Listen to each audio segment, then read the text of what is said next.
What is marriage and divorce according to the Scriptures? All of what I'm about to cover is in my technical article on the web, so make sure to refer to that for more detail.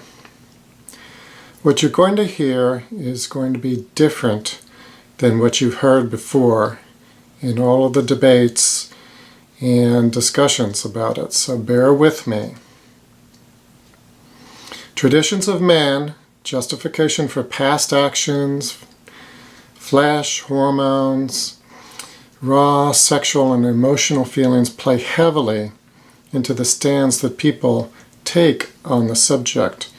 And that's why we have such a mess of sexual immorality and marital infidelity out there. But I am going to greatly simplify things so that it will be easy to understand. Although most people will not like the simple conclusions, because the implication is that they can't marry and divorce as they please, or that they have to be faithful to someone they have now chosen to despise. The first question is, what is marriage? This is defined according to Genesis 2:22 through 24, plain and simple. God forms the woman from the man. God gives the woman to the man. The man says, "Bone of my bones, flesh from my flesh. This shall be called woman, for she was taken from man." Therefore, a man shall leave his father and his mother and be united to his woman, and the two shall become one flesh. That is the definition. Do not make it more complicated than that. Note that a woman is given to the man makes the declaration, and they are then, quote, one flesh, unquote. Not because of a church clergyman's pronouncement, not according to a church ceremony, not according to a civil marriage license, not according to sexual consummation. It doesn't say any of those things. There was no church, no clergyman, no civil marriage license back then.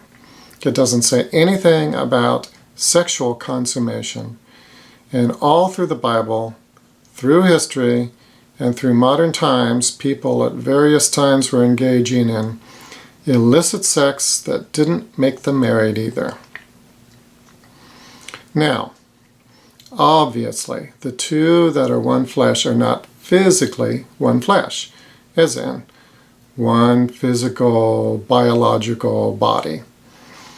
There are two of them.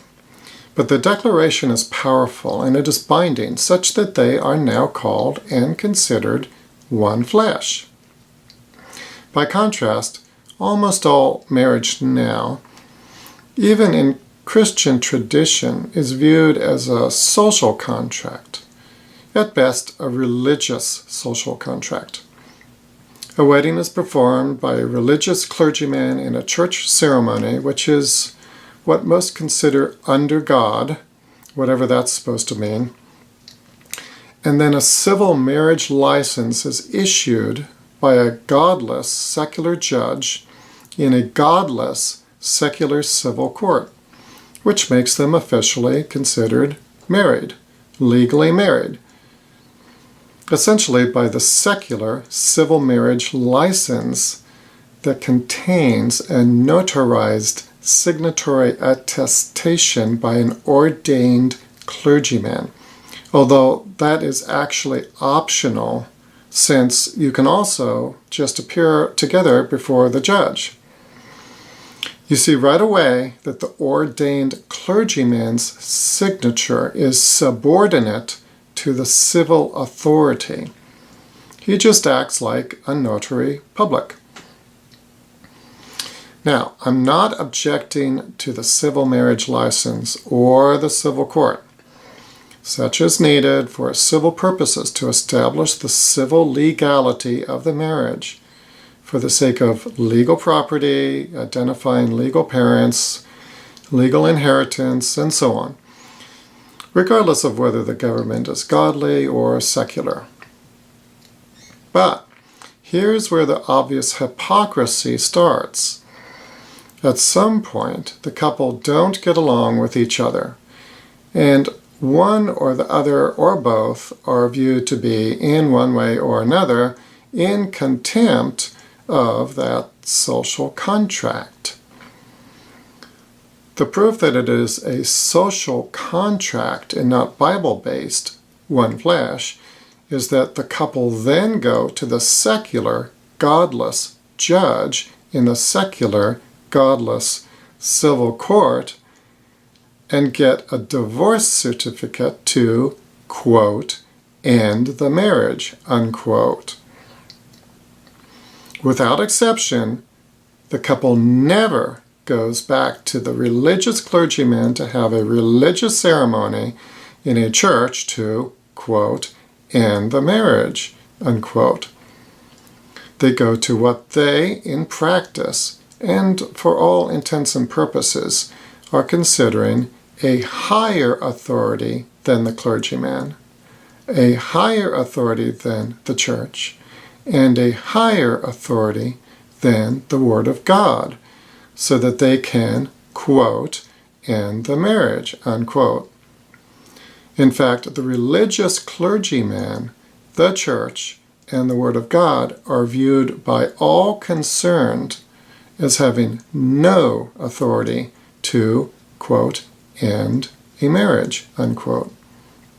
Only the civil, godless, secular court has that authority in the eyes of the divorcees. Think about what I just said carefully, because it is intuitively obvious just on the face of it and beyond dispute. I will show, if it is not already becoming obvious, that it is actually true, according to the Word of God, that no one has authority to, quote, end a marriage, unquote. Obviously not the clergyman, obviously not the church, and that should be enough to ponder, but also not a godless secular court with godless secular judges, since they don't have authority over the Word of God. And then not even the man and woman, since they don't have the authority over the Word of God either. That is why Jesus says categorically, what God joins together, let men not be separating. And I will emphasize that in more detail later also. So then, with the secular divorce certificate in hand, the man and woman are seen as free to pursue other mates that suit them and get married again. And the cycle repeats as many times as suits the man and the woman. By now I have offended many people, and they have clicked off the video and navigated away to something else on the internet that suits them. The scriptures are simple, however, if one is open to believing the Word of God at face value. So, for those who really desire to know what the Word of God says, I will recite it in simple terms, without complications. And you will hear some things that you have never heard before in all the contentious debates out there, making a lot of those debates moot. But don't start with, she committed adultery, or he doesn't love me, or God wouldn't want me in an abusive relationship. Start with what the Word of God says. Then figure out what you will do to remedy the circumstances. Otherwise, you will make up your doctrine and slant the Word of God to suit, and you will be powerless to remedy the situation because it won't be based on faith in God, but on she committed adultery, or he doesn't love me, or God wouldn't want me in an abusive relationship. You have to start with the Word of God, not circumstances. In the end, I will show you that you are not actually powerless at all. Do not need to become a victim, but have dominion over the devil, over his works, and are no longer subject to any curse. So I'm not just wagging my finger at you and telling you what a hopeless, miserable sinner you are.